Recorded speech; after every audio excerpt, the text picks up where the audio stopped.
Se a Apple fosse um país, ela seria hoje a 8ª maior economia do mundo, perdendo apenas para os Estados Unidos, China, Japão, Alemanha, Índia, Reino Unido e França.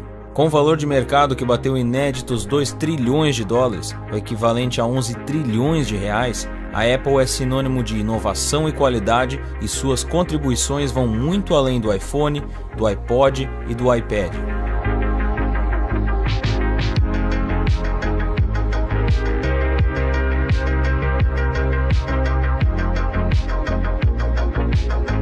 A Apple revolucionou o mundo dos computadores nos anos 80 com a interface gráfica e nos anos 2000 fez história com o lançamento do primeiro smartphone que se tornou realmente popular entre as pessoas. Se não tivesse sido por ela, computadores pessoais e smartphones provavelmente não seriam tão comuns hoje e toda uma indústria relacionada a eles simplesmente não existiria. Você pode concordar ou discordar, mas não pode ignorar o fato de que a Apple mudou o rumo das coisas e que a importância dela não é somente a questão de marketing, mas de visão, qualidade e persistência. A Apple ditou as regras, lançou tendência e definiu o que a gente consideraria normal no século XXI.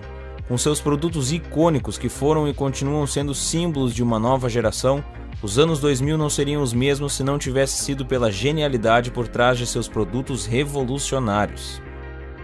Fala galera, sou o Thales aqui do canal Elementar e se tu é novo por aqui a gente fala sobre negócios e empreendedorismo e hoje é a grande história da Apple. Então já te inscreve aqui nesse canal e ativa o sininho de notificações para não perder nenhum vídeo que a gente faz aqui. Apesar de sempre estar ligado à figura de Steve Jobs, ele não entendia quase nada de informática. O que ele fez pela Apple foi contribuir de forma criativa e visionária, e isso ninguém pode negar. Não que isso seja pouco, foram as ideias dele sobre como a nossa relação com a tecnologia poderia mudar para sempre, como o futuro poderia ser melhor e como a Apple poderia fazer isso através de seus produtos, foram fatores decisivos para guiar a empresa rumo ao sucesso. Mas é preciso lembrar que por trás de tudo que a Apple fez, existia um time de profissionais capacitados e dedicados que trabalharam dia após dia para fazer com que tudo de fato acontecesse. Foram essas pessoas, lideradas pelo Steve Jobs, que fizeram da Apple o que ela é hoje. O time dos sonhos contava com pessoas como o próprio Steve Jobs, um verdadeiro visionário, Steve Wozniak, um estudante de engenharia eletrônica que entendia de computadores e programação, Mike Markula, um investidor que, além de fazer o primeiro grande investimento na empresa, contribuiu tornando a Apple uma empresa de verdade, entre outros como Jonathan Ive, um designer que tempos depois seria o responsável por produtos como o iPhone, o iPod e o iPad, além de muitos outros. Tudo começou quando Steve Jobs conheceu outro Steve, o Steve Wozniak. Wozniak, ou Woz, como era mais conhecido, era um estudante de engenharia eletrônica e programador nas horas vagas. Woz era o cara que realmente entendia de computador. Eles logo se tornaram amigos e um tempo depois Woz começou a trabalhar no computador para uso pessoal. O Steve Jobs viu nisso um potencial de negócio e convenceu o Woz a largar tudo e montar uma empresa com ele. Eles tinham 21 e 25 anos na época e foi assim que a Apple nasceu. Para conseguir o dinheiro necessário para fazer o primeiro produto, o computador Apple I, o Wozniak vendeu sua calculadora científica e o Jobs vendeu sua minivan. Juntos eles conseguiram o equivalente a $1.300 na época. A ideia era relativamente simples. O Jobs tinha as ideias e o Wozniak colocava em prática. Sendo que isso tudo foi em 1976 e nessa época os computadores eram bem diferentes do que são hoje. Por isso a sacada do Steve Jobs foi tão genial. Os primeiros computadores foram criados em tempos de guerra para servir como ferramenta de inteligência. Um dos mais famosos, inclusive, decifrava mensagens nazistas, mas eram máquinas muito lentas e que não faziam muita coisa, se comparadas aos computadores de hoje, ao mesmo tempo em que eram gigantescas, chegando a ocupar uma sala inteira. Os computadores evoluíram rapidamente depois do fim da Segunda Guerra, especialmente com o aparecimento de novas tecnologias como o transmissor e o microchip. Eles foram se tornando cada vez mais rápidos e mais compactos e foram adquirindo várias funções. A IBM era a gigante dos computadores durante as décadas de 60 e 70. Nessa época, os computadores não eram itens pessoais, eram máquinas utilizadas especialmente em universidades e indústria, com propósitos bem específicos. como pesquisa científica e armazenamento de dados. Ninguém tinha computador em casa ou no trabalho. E nessa época, várias empresas como a Radio Shack, a Commodore e a Apple começaram a surgir. Elas eram como as startups de hoje, empresas pequenas com ideias bacanas sobre inovação. Os primeiros produtos da Apple foram os computadores. Em 1976 eles lançaram o primeiro, chamado de Apple I. Ele foi todo projetado e desenvolvido pelo Wozniak, tudo à mão. Era mais um protótipo do que ele e o Jobs imaginavam que seria o computador pessoal. Não era de fato algo que você pudesse comprar e usar, mas a ideia estava ali e seria aperfeiçoada ao longo das próximas décadas. Em 1977, a Apple lançou o Apple II, que, a princípio, não foi um sucesso de vendas, até o VisiCalc ser lançado 2 anos depois, em 1979.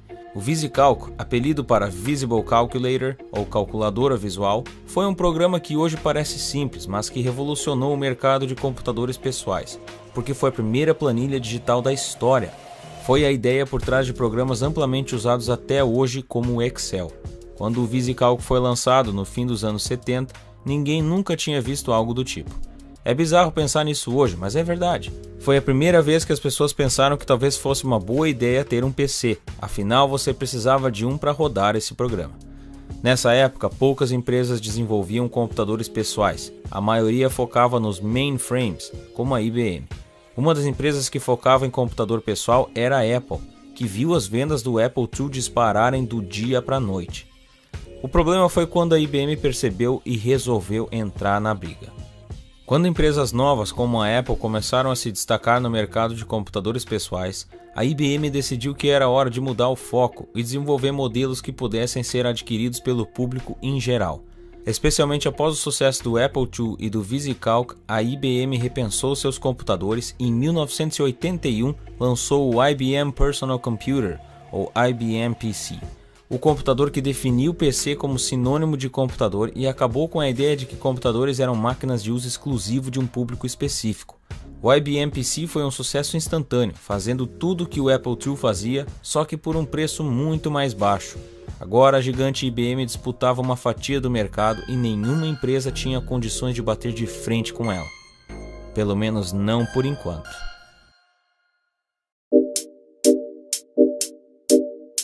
Em 1973, a Xerox, mais conhecida como Xerox, empresa que inventou a fotocopiadora, operador de... de fotocopiadora. Fotocopiadora. Tu só opera Xerox que eu sei, cara. Vem botando essa banca fotocopiadora. desenvolvia a interface gráfica para o uso interno em seus centros de pesquisa na Califórnia. Durante uma visita a um dos centros de pesquisa da Xerox, Steve Jobs teve contato com a interface gráfica pela primeira vez. I was so blinded by the first thing they showed me, which was the graphical user interface. I thought it was the best thing I'd ever seen in my life. Now, remember, it was very... E esse evento definiria o rumo das próximas décadas. Até então, todos os computadores funcionavam via comando, não tinha interface gráfica, era tudo na base da linguagem de programação mesmo. Inclusive, os computadores da época vinham com manuais enormes, ensinando todos os comandos que você precisava aprender para poder fazer a máquina funcionar. Era muito complicado. Mas pela primeira vez alguém tinha tido a ideia de substituir a interface de comandos por uma interface gráfica, ou seja, imagens, símbolos e desenhos. E dessa forma tudo ficava mais simples, muito mais intuitivo e muito mais fácil. A interface gráfica seria decisiva em 1984, quando a Apple lançou o Macintosh, e em 2008, quando lançou o primeiro iPhone. Antes da Apple, ninguém tinha pensado em realmente explorar o potencial da interface gráfica, nem mesmo a própria Xerox. Mas o Steve Jobs viu nisso o futuro dos computadores pessoais e resolveu levar essa ideia para a Apple.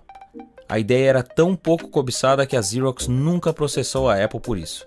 O Lisa foi lançado em 1984 e foi o primeiro computador a ter uma interface gráfica, mas ele não foi um sucesso instantâneo, muito pelo contrário.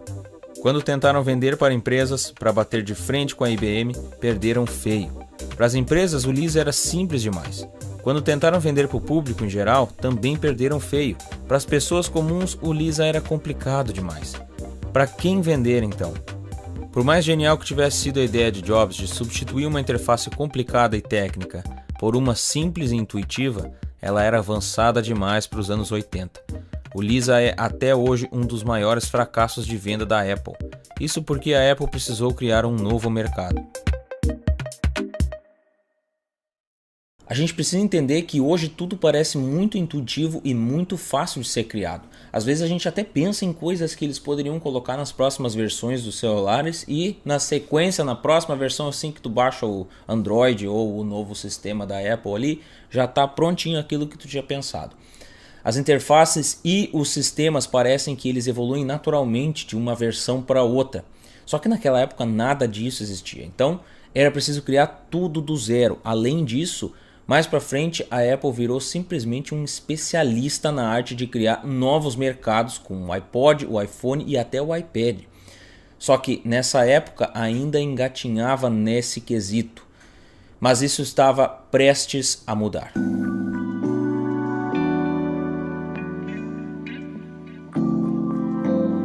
Os anos 80 ficaram conhecidos por uma série de coisas. Foi um ano em que o Pac-Man foi lançado, a Disney inaugurou o Epcot, a Motorola introduziu os telefones celulares nos Estados Unidos, a Microsoft lançou o Word e a MTV foi ao ar pela primeira vez.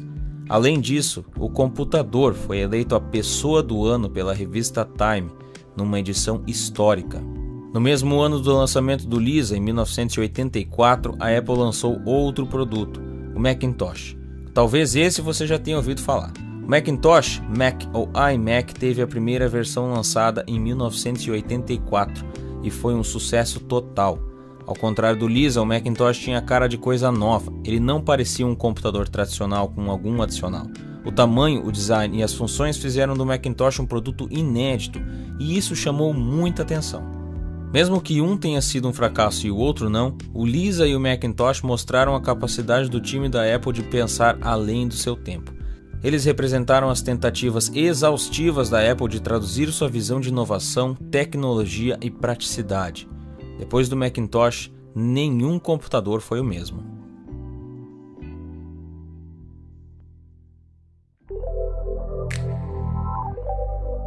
Os anos 80 viram a Microsoft, a IBM e a Intel começarem a impactar nossas vidas com os computadores pessoais que se tornavam cada vez mais baratos e populares em casas e escritórios, fazendo com que nos anos 90 a Apple afundasse em dívidas. Com sistemas extremamente complexos e pesados para a época, os computadores da Apple eram demais. Eram caros demais, lentos demais e extravagantes demais. Enquanto isso, outras empresas apareciam com produtos inferiores, mas que já supriam as necessidades da época, que cá para nós não era lá essas coisas, né? Levou um certo tempo até que as pessoas dessem importância à tecnologia como dão hoje. Enquanto isso, a Apple se afundava em dívidas por tentar sustentar um negócio que se dedicava a produtos avançados demais para o seu tempo. No início dos anos 90, a Apple juntou forças com a IBM e a Motorola e formaram a AIM para competir com a Microsoft e a Intel, que na época estavam dominando o mercado da informática. A AIM não durou muito, mas lançou produtos bem-sucedidos como o PowerBook, o pai do laptop. Mas fracasso após fracasso e diante de um loop infinito de dívidas, decidiram demitir o Steve Jobs. Isso porque os projetos que ele mirava eram projetos muito caros, o que só estava piorando a situação da empresa. Mas tirar Jobs não era a solução. A Apple era a empresa certa na hora errada. Era mais uma questão de tempo do que de produto. Numa tentativa desesperada da empresa de retomar o controle, a Apple comprou a Next, uma empresa fundada pelo Steve Jobs depois que ele foi demitido, na tentativa de trazer ele de volta para a Apple. Jobs voltou e montou uma nova equipe de trabalho, que contava com caras como Jonathan Ive, um designer que anos depois seria o responsável pelo design dos produtos mais icônicos da marca, como o iPhone, o iPod, o iPad e o iMac. Trabalhando com um time de designers, Steve Jobs deu a eles mais autonomia do que qualquer outra empresa já tinha feito e estabeleceu que os produtos da Apple deveriam ser bonitos, sofisticados e práticos. O fim dos anos 90 e o início dos anos 2000 foram decisivos para o futuro da Apple. Nessa época, os produtos de maior sucesso da marca foram lançados, como o iMac G3 e o iPod. Foram vários sucessos, começando pelo iPod, que revolucionou a indústria musical. O iPod foi um dos produtos mais vendidos da Apple e marcou toda uma geração. Você pode achar que não, mas se não tivesse sido o iPod, nossa forma de escutar música hoje seria completamente diferente. Depois vieram as versões melhoradas dos iMac e finalmente em 2007 a Apple anunciou que mudaria seu nome de Apple Computer para Apple Inc. Ela também anunciou que faria isso porque tinha decidido mudar o foco de computadores pessoais para eletroportáteis. Foi nesse mesmo ano que a Apple lançou um dispositivo revolucionário, o iPhone.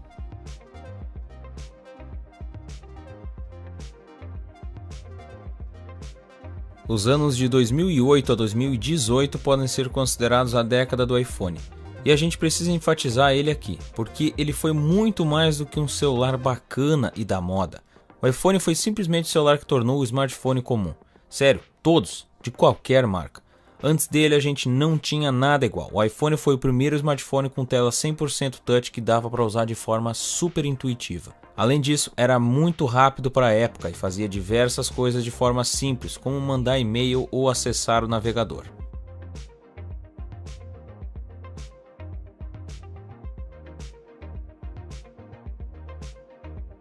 A Apple revolucionou diversos setores em pouco mais de 40 anos. Ela fez pela indústria tecnológica o que a Ford fez pela indústria automobilística. Quando uma empresa como a Apple se torna notícia, a gente tende a achar que sempre foi assim.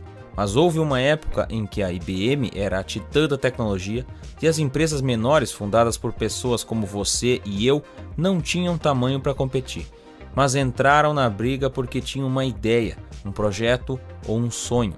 Algumas, como a Apple e a Microsoft, resistiram ao tempo e estão aí até hoje. O que empresas assim deixam para nós é, acima de tudo, uma lição sobre persistência. As coisas nunca vão sair como a gente planeja, e coisas que fogem ao nosso controle são uma regra. Acontece com todo mundo.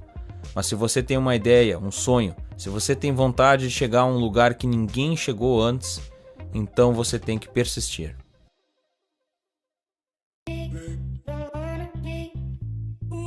Podemos pensar que a Apple é uma empresa de tecnologia ou de produtos, mas não podemos deixar de lado a ideia de que a Apple pode ser uma empresa de marketing. Muitas empresas se baseiam nas estratégias da Apple quando se trata de marketing. São estratégias não muito elaboradas e que esbanjam simplicidade, tanto que as suas propagandas não envolvem grandes efeitos especiais de vídeo, preços ou lista de características dos produtos, porque os produtos falam por si só. Mas isso acontece justamente pelos grandes lançamentos e subsequente sucesso de produtos como o iPod, o iPhone e o iPad. A Apple aprendeu com o fracasso do Lisa e hoje domina a arte de criar novos mercados. Talvez criar novos mercados não seja bem o termo correto, mas sim criar a necessidade nas pessoas de consumir aquele determinado produto. Muitas empresas fizeram tentativas de introduzir os tablets muito antes do iPad, mas quem os popularizou e colocou na cabeça das pessoas que elas precisavam daquilo foi Steve Jobs e a Apple. Isso aconteceu também com o iPhone e o Apple Watch. Esse é o jogo da Apple. A estratégia de marketing da Apple tem sido se estabelecer como a marca mais luxuosa em produtos de tecnologia, fazendo com que a iPlace pareça um showroom. Os clientes da Apple ficam mais do que felizes em pagar por um produto premium, porque sabem que farão seu dinheiro valer a pena. Além disso, eles parecem descolados fazendo isso. Existem inúmeras outras análises que podem ser feitas em cima das estratégias da Apple, mas por enquanto vamos deixando nossa pequena contribuição por aqui. O que intrigou muitas pessoas em 2018 foi o preço que o iPhone XS Max poderia chegar, incríveis R$10.000. Nos Estados Unidos chamou a atenção que pela primeira vez o iPhone quebrou a barreira dos $1.000. Mas, mais uma vez, esse é o jogo da Apple, ser reconhecida como uma marca de luxo em produtos de tecnologia.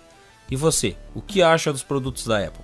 Comenta aqui embaixo. Se você não tem nada a declarar, pode só acompanhar o circo pegando fogo aqui nos comentários. Particularmente, minha visão sobre o assunto pode ser transposta para o mercado automobilístico e as divisões de luxo das fabricantes como Toyota com a Lexus e a Honda com a Acura. Inclusive temos vídeos sobre as duas aqui no canal, confere lá depois. A Toyota e a Honda possuem divisões de luxo que compartilham as mesmas plataformas, mas com opções mais luxuosas e mais caras. A US News fez uma comparação de custo-benefício das marcas com suas subdivisões luxuosas, e o resultado foi que a Lexus entrega mais que a Toyota, e de fato vale pagar o valor mais alto. Mas por outro lado, a Acura não vale o preço a mais, e por isso a Honda ganhou o comparativo. Na minha visão, tudo se resume a custo-benefício. Quanto eu pago versus o que eu recebo por isso. No Brasil, realmente fica difícil acompanhar os lançamentos da Apple, pois os valores exorbitantes acabam tornando a compra inviável. 5-inch Super Retina display. And that's a huge breakthrough. Yes, operations per second. From f1.4 to f16. And the background is changing with it. It starts at $999. An iPhone XS Max, same 3 configurations with its larger screen, larger battery, with just $100 more, starting at $1099. Mas enfim, esse vídeo não é uma afronta a quem compra a Apple. Existem muitas opções hoje no mercado e isso é muito bom. Entra aqui mais uma vez o mesmo assunto que já comentamos no vídeo sobre a história da Volkswagen. Hoje é muito comum ser extremista em tudo que é tipo de assunto, inclusive tecnologia e celulares. Muitas pessoas esquecem de analisar caso a caso e aproveitar aquilo que as empresas têm de bom e deixar de lado o que elas têm de ruim. Um exemplo do que a Apple tem de ruim é que ela descaradamente fala coisas que às vezes não fazem muito sentido, exatamente como toda a novela para a retirada da entrada do fone de ouvido. A Apple diz que tudo se resume a uma palavra: coragem. Eles poderiam ter pensado em qualquer outra bobagem para falar, menos coragem. Curiosamente, a retirada da entrada do fone de ouvido coincidiu com o lançamento do AirPod, o fone Bluetooth da Apple. A Apple quer ganhar mais dinheiro, sem problemas, essa é a base de qualquer negócio, não tem problema nenhum com isso. Mas não venha me dizer que se trata de coragem, pode inventar qualquer outra coisa. A Samsung inclusive tirou sarro da Apple por essa prática e fez questão de dizer que seus modelos tinham uma entrada de fone de ouvido, provocando a Apple. Do you want to know what else it comes with? An audio jack. I'm just saying. Mas um tempo depois, silenciosamente fizeram a mesma coisa, retiraram a entrada do fone de ouvido. Mais uma vez, é aproveitar o que elas fazem de bom e julgar elas por elas fazerem coisas erradas e hipócritas. Hoje, essas práticas duvidosas, tanto da Apple quanto da Samsung, não passam em branco graças à internet e plataformas como o YouTube. O YouTube também propicia para nós aqui do Elementar produzir esses conteúdos de história de sucesso, inclusive ir além, colocando a nossa opinião sobre as empresas, o mercado e as tendências sobre o futuro. Eu já fiz um vídeo aqui nesse canal, inclusive, sobre como eu criei o canal Elementar e transformei ele num negócio, nas minhas horas vagas. Se tu ainda não assistiu, tá no primeiro link da descrição aqui embaixo. E se tu gosta desse tipo de assunto, te inscreve aqui no canal e ativa o sininho de notificações para ver todos os vídeos que a gente faz aqui. E se de fato tu gostou dessa história da Apple, eu tenho certeza que vai gostar de todas as outras que a gente tem aqui no canal, porque a produção é tão boa quanto. Então eu vou deixar aqui uma playlist das histórias de sucesso e é só clicar em qualquer um dos vídeos aqui da tela. Eu te vejo lá em alguns segundos. Por esse vídeo é isso, um grande abraço e até mais.